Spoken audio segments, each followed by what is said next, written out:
श्री नवनाथ भागतसार कथामृत अध्याय 3 मारुती व मच्छिंद्रनाथ यांची भेट. मच्छिंद्रनाथाचे स्त्रीराज्याकडे गमन. मच्छिंद्रनाथ पूर्वेकडच्या जगन्नाथादी तीर्थयात्रा करून सेटुबंध रामेश्वरास गेला. तेथे मारुती स्नान करून बसणार तोच पाऊस पडू लागल्यामुळे तो आपणास राहावयाकरिता दरडी उकरून गुहा करू लागला. हे मारुतीचे कृत्य पाहून मच्छिंद्रनाथास विस्मय वाटला. त्याने मारुतीला म्हटले की, मर्कटा, तू अगदीच मूर्ख आहेस. शरीराच्या संरक्षणाकरिता तू आता सोय करीत आहेस. अरे, पाऊस एकसारखा सपाटून पडत आहे, आता तुझे घर केव्हा तयार होईल? घरास आग लागल्यानंतर विहीर खणावयास लागावे, तद्वत पाऊस पडत असता तू आता घराची तजवीज करतोस हे काय? असे मारुतीला मच्छिंद्रनाथाने म्हटल्यानंतर, तू असा चतुर दिसतोस तो कोण आहेस? म्हणून मारुतीने मच्छिंद्रनाथास विचारिले. तेव्हा मी जती आहे व मला मच्छिंद्र म्हणतात, असे त्याने उत्तर दिले. त्यावर तुला जती असे लोक कोणत्या अर्थाने म्हणतात, असे मारुतीने मच्छिंद्रास विचारिले. तेव्हा माझा शक्तिप्रताप पाहून लोक मला जती म्हणतात, असे त्याने उत्तर दिले. त्यावेळेस मारुती म्हणाला, आजपर्यंत आम्ही एक हनुमंत जती आहे असे ऐकत होतो, असे असता तुम्ही एक नवीनच जती एकाएकी उत्पन्न झालात. पण आता ते कसेही असो, मी काही दिवस मारुतीच्या शेजारी होतो, यास्तव त्याच्या कलेचा 1000वा हिस्सा माझ्या अंगी महान प्रयासाने आला आहे, तो मी या समयी तुला दाखवितो. त्याचे निवारण कसे करावे ते तू मला दाखव, नाहीतर जती हे नाव तू टाकून दे. याप्रमाणे मारुतीने मच्छिंद्रनाथास किंचित लावून म्हटल्यानंतर त्याने उत्तर दिले की, तू मला कोणती कला दाखवित आहेस ती दाखव, तिचे निवारण श्रीगुरुनाथ करील. हे ऐकून मारुतस अत्यंत राग आला. मग तो लागलीच उड्डाण करून एकीकडे गेला आणि विशाल रूप धरून त्याने मच्छिंद्रनाथास न कळू देता अचानक त्याच्या अंगावर 7 पर्वत उचलून फेकले. ते आकाशमार्गाने ढगांप्रमाणे येत आहेत हे मच्छिंद्रनाथाच्या लक्षात येऊन, स्थिर स्थिर असे त्याने वातप्रेरक मंत्रशक्तीच्या योगाने ते पर्वत जागच्या जागी अटकवून ठेवले. पुढे मारुती एकावर एक असे शेकडो पर्वत नाथावर टाकीतच होता, पण त्याने त्या एकाच मंत्राच्या शक्तीने ते सर्व पर्वत तेथल्या तेथेच खिळवून टाकिले. हे पाहून मारुती रागाने प्रलयकाळच्या अग्निप्रमाणे भडकून गेला व एक मोठा पर्वत उचलून तो मस्तकावर घेऊन तो फेकून देण्याच्या बेतात आहे. तोच मच्छिंद्रनाथाने पाहिले. मग नाथाने समुद्राचे पाणी घेऊन वायुआकर्षण मंत्र म्हणून जोराने ते मारुतीच्या अंगावर शिंपडले आणि त्याला तेथल्या तेथेच जसाच्या तसा खिळवून टाकिला. त्यावेळी त्याचे चलनवलन बंद झाले. मारुतीने वर हात करून मस्तकावर पर्वत धरून ठेवला होता तो तसाच राहिला. ते पाहून वायूने आपल्या पुत्रास मारुतीस पोटाशी धरिले. नंतर त्यास या संकटातून सोडविण्याकरिता वायूने मच्छिंद्रनाथास विनंती केली. ती नाथाने मान्य करून पुन्हा उदाक मंत्रून शिंपडले. तेणेकरून पर्वत जेथल्या तेथे गेला व मारुतीही पूर्वस्थितीवर आला. नंतर मारुतीने जवळ जाऊन धन्य धन्य म्हणून नाथास शाबासकी दिली. इतक्यात वायूने मारुतीला म्हटले की, बाबा मारुती, तुझे या सिद्धापुढे काही चालावयाचे नाही. याने तुला व मला बांधून टाकून अगदी दुर्बल करून टाकिले. याची शक्ती अघटित आहे. तू कदाचित मला असे म्हणशील की, तुम्ही आपल्या तोंडाने त्याच्या मंत्राच्या सामर्थ्याची प्रौढी वर्णन करून दाखविता. तर माझी शक्ती ईश्वराच्या हातात आहे आणि याने आपल्या भक्तीच्या जोराने सकल दैवते आपली ताबेदार करून टाकिली आहेत. नंतर मच्छिंद्रनाथ वायूच्या व मारुतीच्या पाया पडला आणि आपणाशी सख्यत्वाने वागण्याकरिता त्याने त्यांची प्रार्थना केली. तेव्हा ते दोघे नाथास प्रसन्न चित्ताने म्हणाले की, तुझ्या कार्याकरिता आम्ही उभयता झटून तुला सर्व प्रकारे सहाय्य करू व पाहिजे तसे करून तुला सुख देऊ. असे प्रफुल्लित मनाने बोलून, आता आपण जती आहो, असे तू खुशाल सांगत जा, असे मारुतीने वरदान दिले.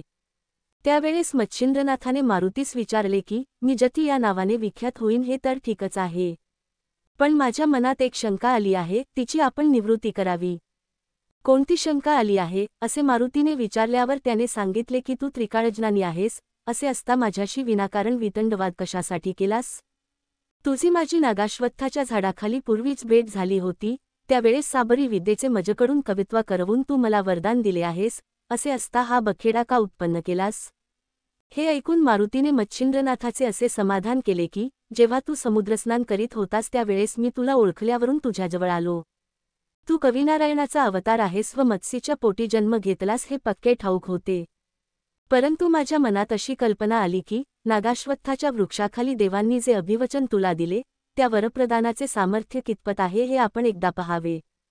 शिवाय यापुढे तुला आणखी पुष्कळ प्रसंगामधून पार पडावयाचे आहे, म्हणून तू हिंमत करून पुढे कितपत टिकाव धरशील ह्याचाही अजमास मला अशा रीतीने पाहता आला. असो. नंतर मारुती म्हणाला, तू आता येथून स्त्रीराज्यात जा आणि तेथे खुशाल ऐशाराम कर. तुझी भेट झाली हे एक फारच चांगले झाले. तुझ्या हातून माझ्या मस्तकावरचा भार उतरला जाईल.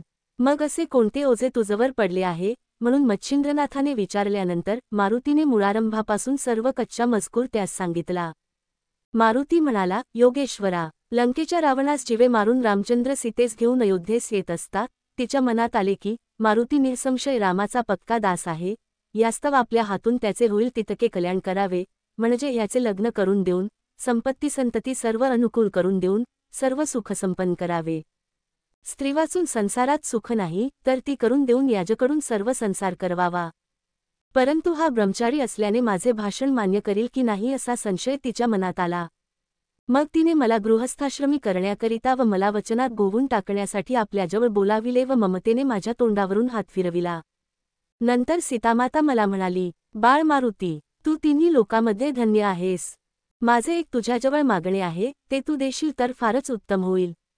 मी सांगेन ते माझे वचन तू सहसा नाकबूल करणार नाहीस. अशा प्रकारचे सीतेचे भाषण ऐकून मला संतोष वाटला.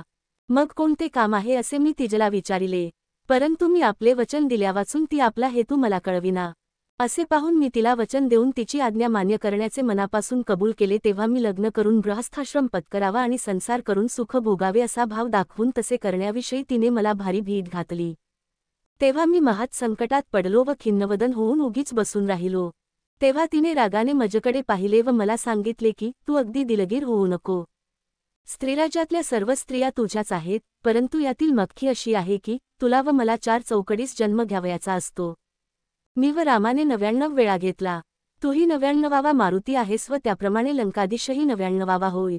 त्यास मारून आल्यानंतर तुला स्त्रीराज्यात जावे लागेल. तो योग आता घडून आला. यास्तव समयास अनुसरून वाग. याप्रमाणे रामचंद्राने मला सांगितल्यानंतर मी स्त्रीराज्यात गेलो. त्यावेळी त्या ठिकाणी मैनाकिनी नावाची राणी राज्य करीत होती. पृथ्वीच्या अन्य भागावर मनुष्य, पशु, पक्षी आदी करून सर्व स्त्री पुरुष एके ठिकाणी आनंदाने रममाण होतात असे तिच्या ऐकिवात आले होते. ही कल्पना मनात उद्भवताच तिच्या अंगाची लाही लाही होऊन गेली. मग प्रत्यक्ष मारुतीचा संत घडावा म्हणून ती अनुष्ठान करू लागली. आपल्या शरीराचे मांस तोडून तिने अग्निकुंडात माझ्या नावाने आहुती दिल्या. असे अनुष्ठान तिने 12 वर्षेपर्यंत केले. त्यामुळे तिच्या अंगावरचे सारे मांस संपले. तरीही तिचा निश्चय ढळेना. असे पाहून मी तिला प्रसन्न झालो. त्यावेळी ती माझ्या पाया होऊन मनोरथ पूर्ण करण्याकरिता विनंती करू लागली. तेव्हा तुझा कोणता हेतू आहे म्हणून मी तिला विचारिले. तेव्हा ती मला म्हणाली की मारुती, तुझ्या भूभुहकारापासून येथील सर्व स्त्रिया गर्भिणी राहतात, यास्तव तू येथील स्त्रियांचा प्राणनाथ ठरतोस. तेणेकरून सर्वांना सुख होते. परंतु माझ्या मनात तुझ्याशी प्रत्यक्ष मैथुन करावे असे आहे. ही माझी इच्छा तू पूर्ण कर. मैथुनाची पद्धत तिन्ही लोकात चालत असता तो प्रसंग आम्हास स्वप्नात सुद्धा नसावा अशी आमच्या कर्माची स्थिती आहे. तर तू ते सुख आम्हास प्रत्यक्ष दे, असा तिने आपला अभिप्राय मला सांगितला. नंतर मी तिला सांगितले की ब्रह्मचर्यव्रत मी कडक पाळतो असा माझा डंका सर्वत्र गाजत आहे. यास्तव ही गोष्ट माझेकडून घडावयाची नाही. आता तुझे मनोरथ पूर्ण करण्याकरिता मच्छिंद्रनाथ येथे येईल. तो तुझ्या मर्जीनुरूप वागेल. तो मच्छिंद्रनाथ साक्षात कविनारायणाचा अवतार होय. त्याच्यापासून तुला तुझ्या तपाची फलप्राप्ती होईल. अशा युक्तीच्या मार्गाने मी तिचे शांतवन केले. तो योग आज घडून आला, तर तू तिकडे जाऊन तिचे मनोरथ पूर्ण कर. मारुतीचे असे भाषण ऐकून मच्छिंद्रनाथाने सांगितले की मीही ऊर्ध्वरेताच आहे, म्हणून मला हे कार्य सांगून काय उपयोग आहे. माझ्या ब्रह्मचर्याचा मात्र अशाने समूळ नाश होईल व जगात दुर्लौकिक होईल, म्हणून हे कुकर्म मला सांगू नये. तशात स्त्रीसंग हे अपकीर्तीचे भांडार होय, म्हणून ही गोष्ट करावी असे माझ्या मनात येत नाही. अशा प्रकारचे मच्छिंद्रनाथाचे भाषण ऐकून मारुतीने त्यास सांगितले की ही अनादिकालापासून रहाटी चालत आली आहे, म्हणून भोग भोगल्याचा दोष नाही. जसे 99 मारुती तसेच 99 मच्छिंद्रनाथ असा क्रम चालत आला आहे. तुझ्या पोटी मीननाथ म्हणून पुत्र होईल. त्याची सूर्यासारखी कीर्ती प्रगट होईल असे मारुतीने त्यास सांगून त्याचे मन वळवून घेतले. मग मारुतीच्या म्हणण्यास मान देऊन मच्छिंद्रनाथ स्त्रीराज्यात जाण्यास कबूल झाला व एकमेकांस नमस्कार करून ते दोघेजण मार्गस्थ झाले.